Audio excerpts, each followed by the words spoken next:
오늘은 2022년 전반기의 마지막 주일입니다. 다음 주일은 맥주감사주일로 지킵니다. 구원받은 성도는 하나님께서 허여하신 모든 날들을 감사하며 살아야 합니다.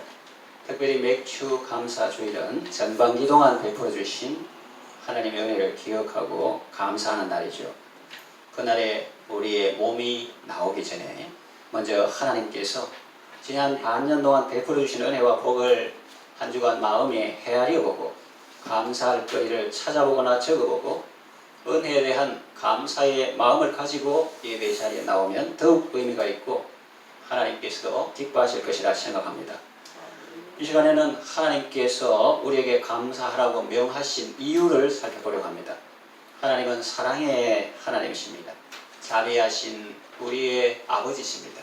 뭐라도 주고 싶어 하시고 주기를 원하시는 분이십니다. 그분이 우리에게 감사하라고 명령을 하셨습니다.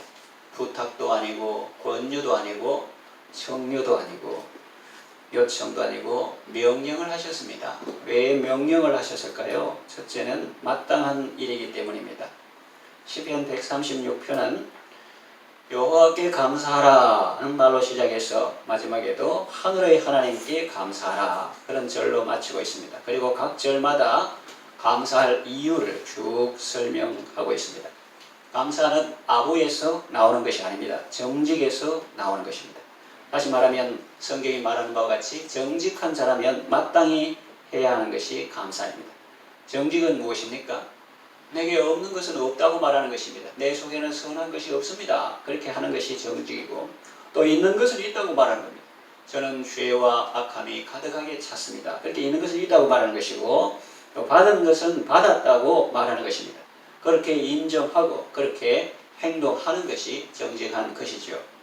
성경에 보면 네게 있는 것 중에 받지 아니한 것이 무엇이냐? 네가 받았은즉 어찌 받지 않은 것처럼 자랑하느냐? 그런 말씀이 있습니다. 그렇습니다. 우리에게 있는 것 중에서 하나님의 은혜가 아닌 것은 하나도 아무것도 없습니다. 모든 것이 하나님의 은혜입니다. 그러므로 우리가 정직하다면 감사는 마땅히 해야 할 일입니다. 이와 같이 감사는 정직한 자가 마땅히 해야 할 일이기 때문에 하나님께서 우리에게 감사를 명하신 것입니다. 이걸 어떻게 보면 좀 의무적이다 그렇게 생각할 수 있지만 물론이지만 그러나 이것은 놀라운 사실을 우리에게 말씀하고 있습니다. 제가 말씀을 묵상하면서 아침에도 묵상하면서 기도하는 가운데 시편에 분명히 감사는 정직한 자의 마땅히 할 바로다 그랬거든요. 그 마땅히 할 바를 안 하면 어떻게 되는가? 청년이 근로계약서를 안 쓰고 회사에 열심히 한 달, 두 달 일했는데 봉급을 안 준다. 마땅히 해야 할 걸 안 했기 때문에 그런 거죠. 저도 오늘 아침에 폰을 충전하면서 이 하루 종일 녹화를 해야 되기 때문에 100% 해가 와야 되는데 이제 한 주간 방전돼 가지고 한 30% 이렇게 있습니다. 그래서 교회 가기 전에 충전해야 되겠다 해가지고 폰 단자에다가 그 충전기 그걸 꼽았습니다. 그리고 책 보고 원고 보고 이렇게 하는 가운데 1시간쯤 되면 이제 다 됐겠지 하니까 웬걸 30%보다 더 작은 20% 이렇게 딱 돼요. 웬일인가 하니까 그 벽체에 있는 콘센트에 안 꼽은 겁니다. 평소에는 벽체에 있는 콘센트에 그걸 꼽아 놓는데 뭐 다른 거 한다고 그걸 뽑아놨는데 핸드폰 단자에는 꼽았지만 벽체에 그 콘센트에 연결이 안 돼 있어서 그런 겁니다. 마땅히 해야 할 것을 안 했기 때문입니다. 혹시 뭐 전구가 나갔거나 불이 안 오거나 이러면은 마땅히 해야 할 두꺼비집 차단기 저걸 올려야지 이면 누수가 돼가지고 탁 차단됐는데 그거는 안 하고 그냥 전구를 한번 뺐다가 이렇게 걸레로 탁 닦았다가 깨끗하게 했다가 아무리 해도 안 돼요. 그래서 우리가 하나님의 은혜를 받고자 할 때 충전, 하나님의 은혜를, 하나님의 사랑을, 그리스도와의 연합을 통해서 하나님의 은혜를 받으려면 마땅히 해야 할 걸 해야 되는데 다른 거를 이렇게 열심히 한다고 해서 맨날 입에는 원망 불평하고 감사 안 하고 시기 질투하고 그러면은 그게 될까 이런 생각을 했습니다.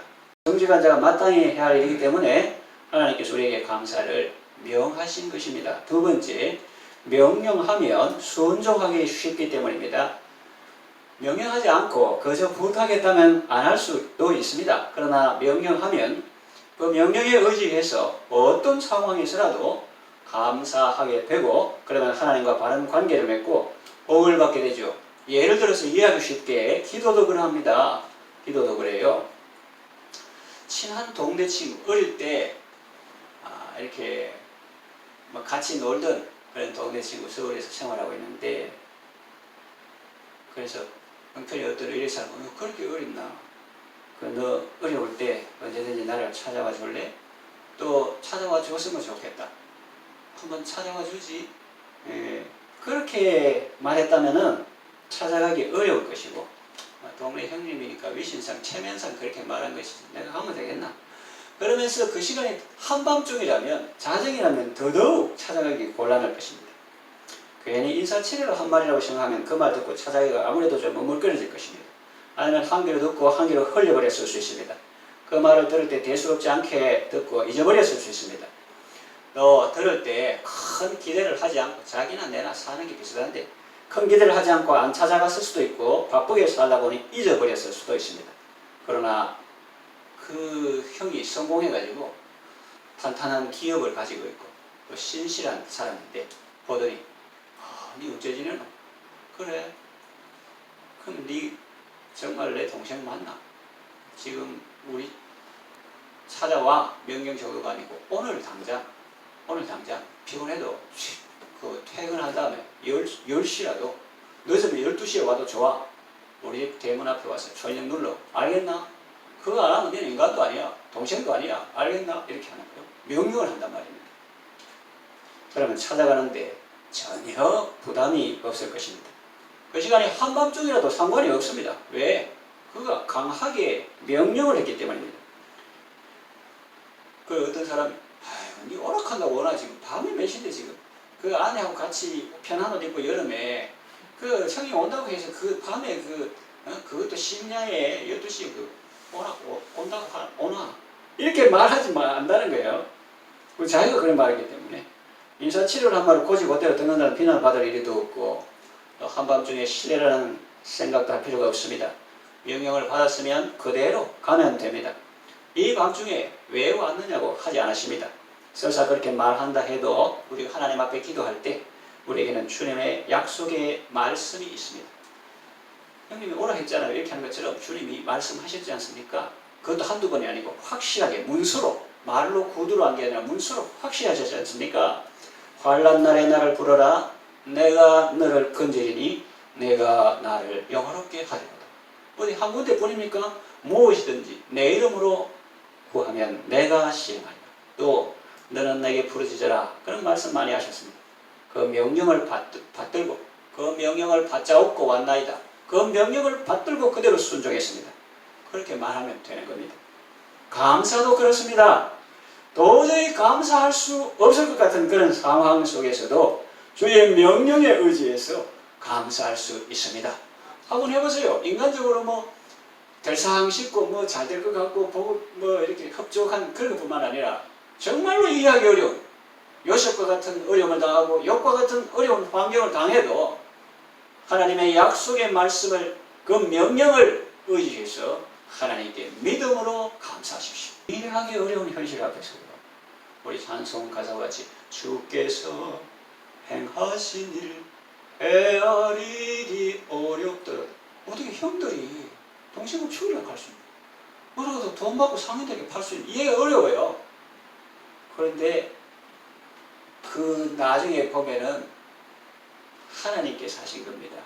당신들 동생을 팔다고 너무 한탄하지 마세요. 물론 그거는 형들이 말하면 안 되지만 피해자인 요셉이 말하지만 하나님께서 나를 선발대로 먼저 애굽으로 보내시고 거기서 조그마한 가족에 불과한 언약의 후손들을 거대한 민족으로 만드시고 그 후손들을 통해서 메시아가 나올 그런 거대한 흐름 속에 있는 것을 하나님께 감사하게 됐습니다.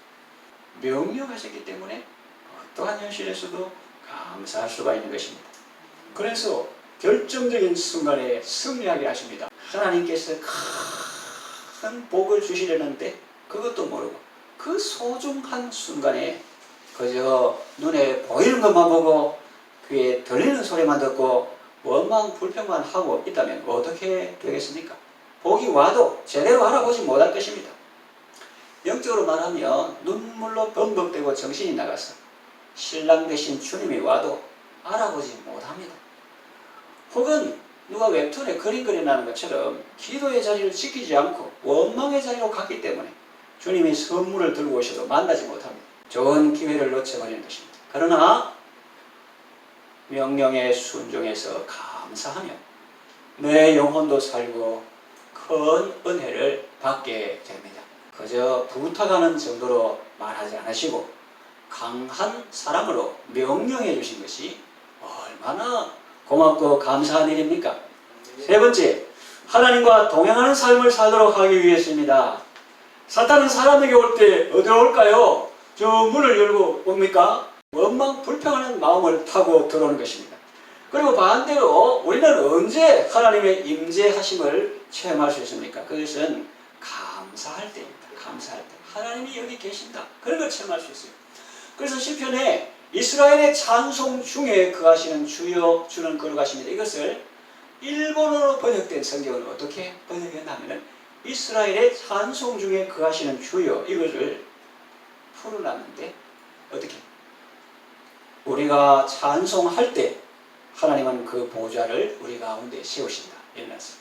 우리가 신학적으로는 무소부재 안 계신 곳이 없고 하나님은 다 계시지만 그렇지만 그러나 우리가 찬송할 때 하나님은 우리 가운데 그 보좌를 세우시는 거예요. 왜 하나님이 여기 계신데 그걸 알 수 있는 거예요. 하나님을 높이는 자리에 악한 것들이 발붙일 틈이 없는 거예요. 빛이 가득한 때에 어둠이 올 수가 없는 거예요. 감사 찬송하는 곳에서 우리는 하나님의 임재를 체험합니다.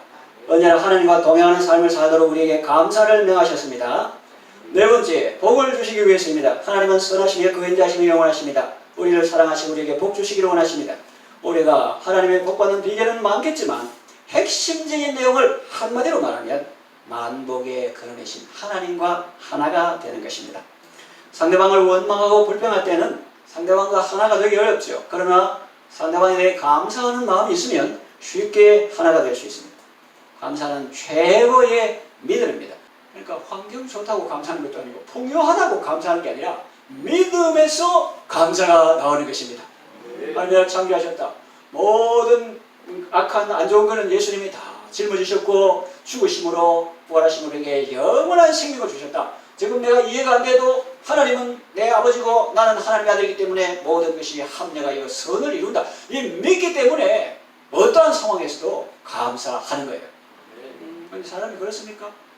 감사 안 할 뿐만 아니라 감사할 만한 환경에서도 감사 안 하고 오늘 좋은데도 오늘은 좋지만 또 내일은 또 어떻게 하면 걱정 땡겨놓고 막 하면서 감사를 잘 안 해요. 그 말씀의 특징이라고 성경이 말했습니다. 만복의 근원이신 하나님과 등지고 좋은 것을 바랄 수는 없습니다. 감사할 때 다시 말하면 하나님과 좋은 관계를 맺고 있을 때 하나님께서 모든 좋은 것을 우리에게 주시는 것입니다.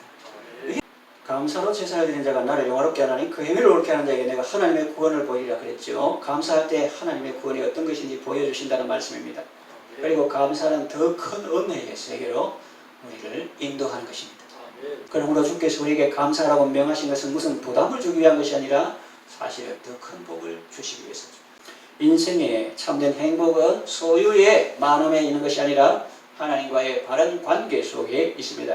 누구든지 하나님을 자신의 목자로 삼고 그분의 인도하심을 따를 때 참된 만족과 기쁨의 삶을 살 수 있는 것입니다. 하나님을 가까이 하는 것이 우리의 복입니다. 하나님께서 우리에게 감사라고 명하신 것은 우리에게 복을 주시기 위해서입니다.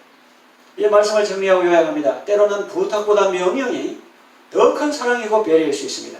하나님이 우리에게 감사를 명하신 것은 그분의 사랑에 기인한 것입니다. 우리가 정직한 삶을 살도록 또 그분의 말씀에 쉽게 순종할 수 있도록 명하신 것이고 또 우리가 하나님과 동행하는 삶을 살도록 하기 위해서 또 우리에게 복을 주시기 위해서 우리에게 감사를 명령하신 것입니다.